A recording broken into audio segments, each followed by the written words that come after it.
Hey everybody, welcome back to the channel. My name's Andrew, also known as GingerHacker, and you've stumbled upon our amazing Breaking into Cyber series. And as we've been going on through this year, I know I met a bunch of you all recently, just lately at CypherCon, to include our guest here to my right, your left, as well as B-Side Milwaukee. So everyone knows the name of the game. We talk to folks and ask them some very basic, fun questions on what their best advice is when it comes to those trying to break into cyber, whether that's students, career changers, prior military, or anyone looking to make that jump into this technical field. And I'm so excited to introduce our guest for today's episode, Mishaal Khan, who has been in the industry for over 2 decades, has authored books, has been on talks, TED Talks, SANS, DEF CON. Many of you have seen him and probably taken some of his classes as well, or seen him on other shows. Mishaal, I'm so glad to have you here, and I'm going to pass it to you for a quick introduction. Thanks for having me. Yeah, I'm Mishaal Khan, and I wear many hats. I've been an ethical hacker since I was a kid. I've been in tech, mostly on the networking side of things. I've built networks from the ground up. That's where my strength lies. I've done a lot of coding in my life. And through the years, I've managed to build my career up to something that's more cyber focused. Cybersecurity engineer, started off with that. Now, as I run my own company, provide virtual CISO services, investigation services. One of the niche fields that people know me for is open source intelligence. I investigate, I give courses on that, and I have a lot of talks, mostly focus on OSINT and cyber. So yeah, that's kind of a quick 30-second, 60-second pitch on me. No, and for some that know Mishaal, just recently at I think it was B-Sides Milwaukee, did a very impromptu talk as well, right Oh, off the fly there, which was so amazing if you got to catch it with James. And no, I think it's fantastic. I think the things you're doing within this community and things that you put out for training and for all your talks have been so fundamental and important for those that have gotten to catch it.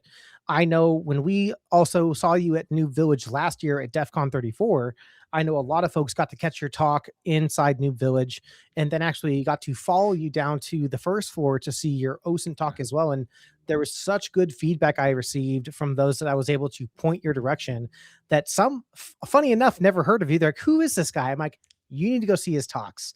And I had nothing but great things to say about you on that return. But as we go on ahead and get started, let's hit you with our first question that we ask everyone that comes on the channel, and that's the origin story. So as we know, back in kindergarten, first grade, second, younger in our careers, we start having that what do I want to be when I grow up conversation with our parents, with our teachers, and we say doctors, we say lawyers, we say sports, football players, soccer players. But obviously, we got involved into tech and we're pretty darn good at it. So, do you mind sharing kind of your origin story of how you broke into cyber? yeah, I would say as a very young kid, I was always breaking things in the house, mostly electronic devices, radios, fax machines when we had those. We still have those. Computers. My dad used to work in a computer repair shop, so he used to bring back like motherboards and parts, and we used to fix together computers and like build our own. Me and my brother, my dad, and stuff. And that's at a very young age, I got a very good exposure to computers and how they work, how parts work within electronics around the house, and I was like the Mr. Fix-It when I was a kid. So I would say when I was in grade 8, I was 100% sure what I wanted to be when I grew up. I said I want to be a computer engineer, and my brother chose computer science because these were the only two fields that were available back then. So I'm like, cool, I want to do computers, I want to build them, I want to know how they work, the insides out. And I did. I found out well before I went into university. I was, doing electronics. I was doing computers. I was doing programming, breaking websites, and doing hacking and social engineering, open source intelligence. I was exposed to all of that in some capacity before I even hit university. So I was 100% sure what I wanted to do for the rest of my life because this was something I just had a lot of fun with. And I haven't stopped doing it in over 35 years. That's amazing. And I think this actually, we were talking about this before we went and started recording too. But when it comes into breaking in and kind of getting into this industry, and a lot of us do know at a young age, I'd agree, of like, you know what, I really enjoy cyber, I really enjoy computers. I think that's what I want to get into. We talked about resources. So obviously, when it comes into getting a degree, getting certifications, joining cohorts and all these other kind of paid to learn processes to break into this industry. You and I both know that it's not fully needed, but sometimes it helps kind of breaking through. I call it the HR algorithm, having a degree, having Yeah. certifications. But what would be some recommendations you would provide? Maybe our intro beginners, maybe high school students, those graduating high school, getting into their college years that are trying to get into cybersecurity, that are maybe going the education route, some that aren't going the education route, to build up that kind of GitHub repository, that resume, to make them the most applicable or best candidate to kind of look for these kind of positions of breaking into cyber. Yeah, I would say my biggest strength throughout my career was my hands-on experience. I may or may not have known the theory part very well, but my hands-on experience was top-notch. Like if I wanted to configure a switch or a router, I just got one and I started learning that way. I didn't learn the theory first. I learned how to kind of do it on my own and then followed the manual as I was doing it step by step, learned the theory, because the why is very important. Why am I doing this? So always ask yourself that why. Why am I coding? Why, is this hardware here? Why do I need so much RAM? What is memory? What is hard drive space? So I always asked a lot of questions. I was very curious, and that's, I would say, the biggest skill. So when you're doing boot camps, make sure there's hands-on experience. If you're doing the video on demand style classes, make sure it's not just theory. Like, CEH, I did, certified ethical hacker. That's all theory. It's good. It's a vanity certificate and good for your resume, but good for your resume only. Yeah. But it doesn't teach you hands-on stuff. Do a lot of these, hack the box type of stuff, or there's so many CTFs out there. So I would say I did a lot of capture the flags. And a lot of companies have hosted it in the past.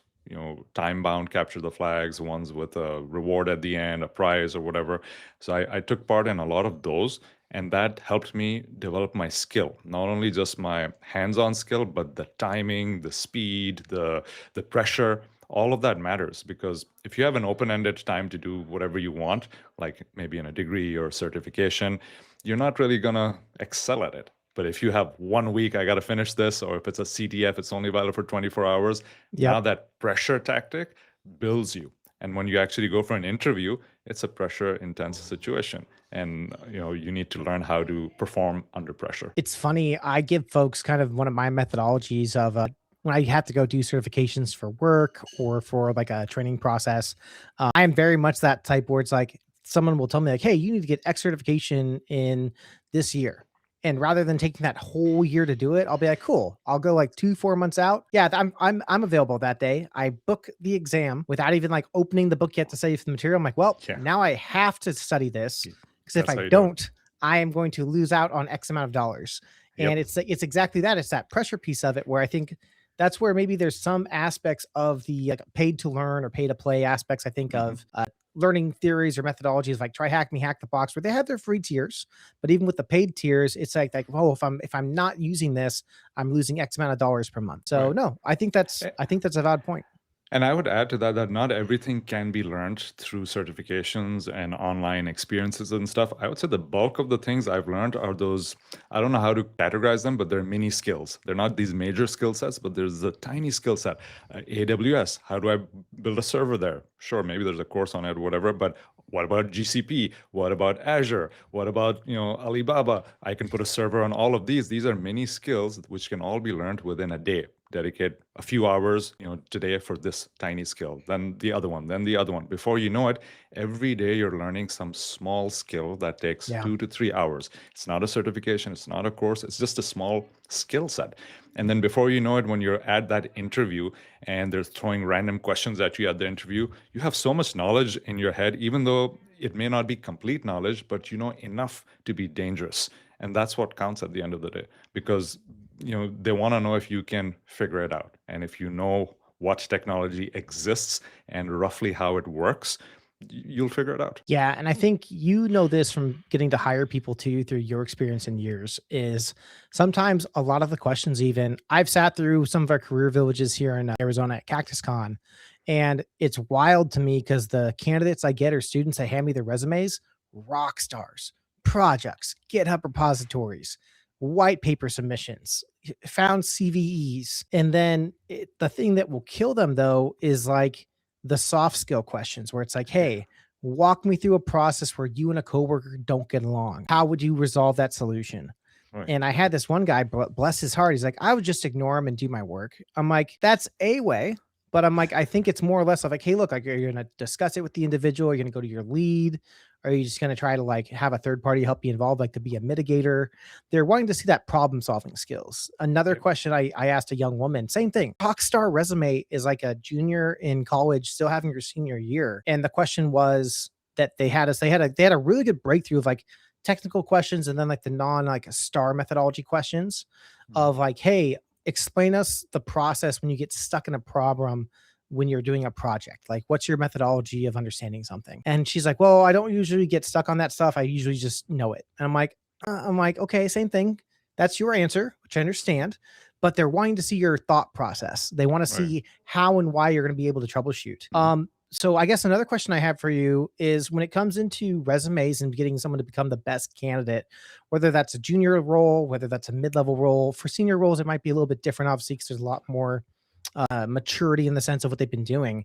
But what would you say is the best thing candidates can do to really like put the most bang in for their buck on their resume, or for folks to really stand out and be that best candidate? I would say find a way to show passion, to show that you're actually interested in the job and not just the money. Sure, we're all doing this for the money, but show that you really like what you do. Because if I'm on the other side of the table and I'm the one hiring and I have 5 people to choose from, I'm going to choose the person who's the most passionate. And then price is the variable, but the other things I cannot discount on that. I'm like, knowledge I can teach anyone.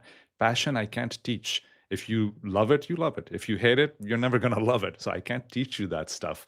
So I think show your passion. Don't just be passionate, but show it in terms of, hey, here's a project I did. Here's a nonprofit that I protected using, these skills. I did a vulnerability scan for them, and oh, I didn't get paid for it, but I love doing it. So I have some, things in the back of my head that I wanted to kind of practice here. So, here's what I did. So projects in there have your interests, have a GitHub repository if it's around coding, and find a way, either even through talking, storytelling, and saying how you use your skills for whatever that shows your passion and your skills, because that shows me that this guy's going to stick around, he loves what he does, he or she, and they're not just here for a paycheck. Yeah. You mentioned talk and be passionate, which I really like. And Michelle, you've done many talks and speaking engagements across the decades of your career. And you gave an amazing talk at Cactus Con also of like how to get paid to speak. And I can't remember the exact verbiage or the title of your New talk. village, I mean, yeah. Yep, at New Yeah, Village. yeah. And I guess my other thought would be is like, what advice would you give to those that were thinking about doing like a call for paper, like putting in that paper submission that might be a little nervous or aren't sure of like, well, what if no one's gonna like my talk or what if no one's gonna show up? Yeah, I said just do it, because it's meant for you guys. It's meant for the noobs. It's meant for people who haven't spoken before, and you're going to get a community, an area, a safe space where you can talk about your passion project or something that you're curious about, even if it's something that's on the discovery phase and you haven't perfected it yet. Doesn't matter. Just go up there and talk, because look at it this way: nobody's here to listen to your content, your slides. When you finish a talk and days pass, ask someone, do you remember any slides? Do you remember what I talked about? Most of the times, even with me, the answer is no, I don't Yeah. remember the content, but I do remember you were excited, you loved it, you were happy, you were smiling, or maybe you were nervous, you were sweating, it sucked, you had too many ums and buts and whatever, and you totally like destroyed it or bombed it. People remember the emotion, the feeling that you put into them, and that's what it's for. It's for the soft skills. You mentioned previously, like soft skills are the ones that are mostly lacking. This is the best way to develop those soft skills. And I say just do it. And I'll share one more tip with you. On the back end of this, I've been on the side where you review CFPs and stuff. In a lot of these places, there's not enough candidates. There's 15 people who apply for 10 spots. Almost everyone's going to get it. So if you think you're not going to get it, just apply. There are other places where, like maybe for some DEF CON villages and stuff, sure, your chances of making it are 10 to 1 or maybe less, but still do it. Like spread it across. Like when I was applying in my early days for CFPs, I used to apply, about 50 in a year. And then I used to get accepted 25-ish or so. I'm like, wow, that's a huge. I started tracking my numbers over the years, and it was almost 50% every time. So I'm Wow. like, that's a pretty good success rate, 50%. So let's do it. And every time, and I still do it, by the way, I still talk everywhere, free, paid, whatever, because you're just keeping those skills fresh. It's like going to the gym. You can't just go once or twice and get that body and be like, I'm done. No, you got to keep doing it little by little. So this is one of those skills I think everyone should keep practicing. Yeah, I know I was very lucky and it was my goal last year to get into some talks. And like my very first talk, I was B-Sides Cache, which is actually up in Utah. My second one I went to was actually in GerCon in Grand Rapids, Michigan. And I paid out of pocket to travel to these ones because I wanted that experience. And I understand not everyone can. So I usually explain to folks too that those trying to do these kind of conferences, if it's in commute distance, if it's maybe even an online conference, do that submission and that call for paper. But Yeah, yeah, I online is wanted easier. yeah, online's definitely easier and it's very convenient. Sometimes your Yeah, camera might be on, it might just be your PowerPoint you're having to go through. So right. it's a good way to like warm yourself up to going into the that first talk atmosphere. I know when I Yeah. walked into my first one, I'm sure you remember yours. It was a small little like almost like a tech room with like 45 seats. I maybe had 15, 20 people in it. And it was cool. I was like, okay, I felt confident. I was still, it was a good warm up for me. I'm like, man, this is my first time. I was Yeah. so excited. Got great feedback at the end. Fast forward then to later, like November, September of last year, I went to GerCon. I was in like a huge cafeteria size conference room at their convenience center with at least over 150 to 200 people in my talk. And I was just like, oh Wow. man, I was so nervous, but just so excited. And I Yeah. think that's the other thing too. Once you kind of break that barrier and Mhm. get used to talking to people, Yeah. it's almost a fun little challenge because it's Yeah. one, you get to share a cool, amazing story on Mhm. how you did something or a process or a methodology that I'm telling you, 9 times out of 10, you're going to get done with your talk. And I can promise at least one person will come up to you, giving you Mhm. compliment, ask you further up questions. And it's just a really cool feeling. I don't know if you recall, do you remember your first talk? Yeah, my first few talks were at local B-sides equivalent, not a B-sides, but something similar to those community type conferences where there were like 20 to 30 people.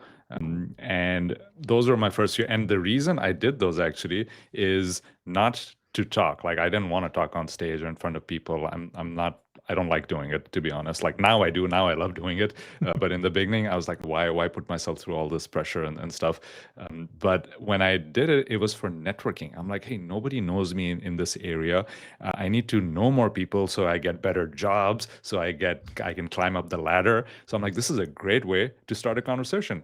Put yourself in front of a stage, talk about something very basic. My first few talks were very, very basic. They were for non-tech audiences purposefully Oh, so that nice. I wouldn't get overwhelmed with technical questions. So there were no hard questions thrown at me. And it was all about security awareness. Here's what social engineering is. Here's what black hat hacker is, white hat hacker, like basic terms I was explaining to non-tech crowds, and they loved it. So, and then right after that, it was Q&A, and I used to mingle with them, make lots of contacts, made 10, 15 new contacts, add them all on LinkedIn. Before I Yep. knew it, I knew everyone in the community. And then when I said, hey, I want a job in cyber, cool, I know the guy. You're the guy who gave that talk, or you're the guy who had this wonderful conversation after the talk. So it just opens up more doors. And I think that ties into one of the I've asked the question before of like certifications, experience, education, where do you rank the three and why?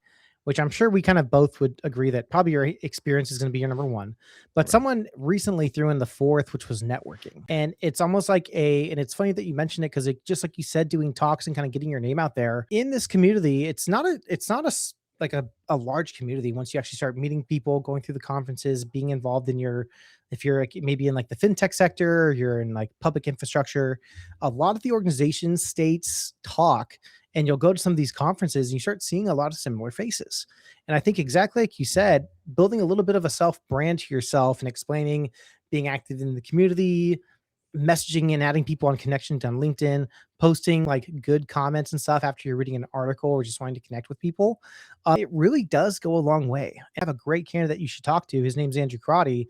Hey, I'm gonna shoot him an email and we'll connect you guys, or I'll shoot you his LinkedIn and just link with him and connect. And so Yeah. I think networking is huge. So I'm glad you actually mentioned that because I think sometimes a lot of that goes unthought of, where it's like, oh, because a lot of Mhm. us are not social butterflies or chatty Cathys within the tech community, I would say. So You But have to do it for the job, so consider it one of the skills. I wasn't chatty.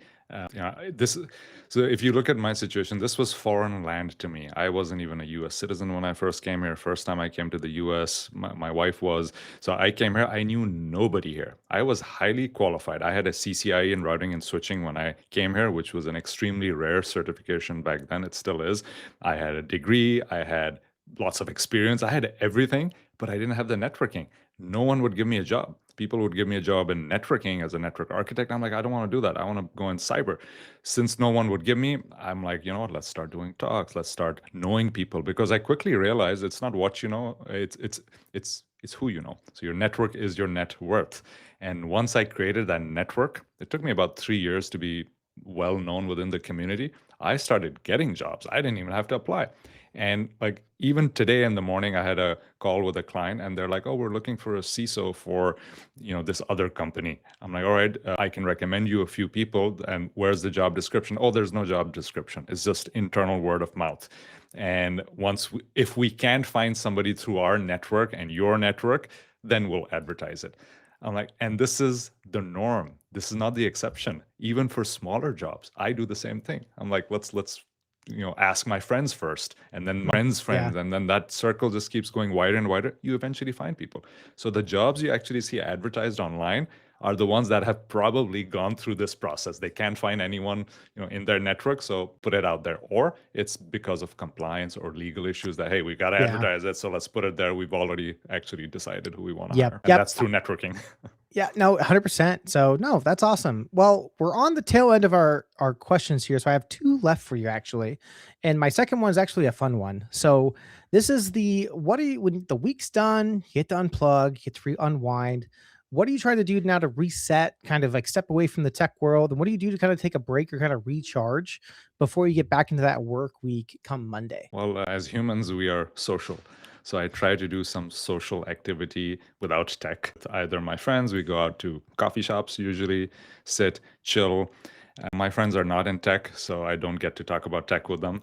I get to talk about other stuff, life stuff. So that's a good, it relaxes my mind, because I can just like talk, stuff about, nothing to do with technology. So that's a good mental break.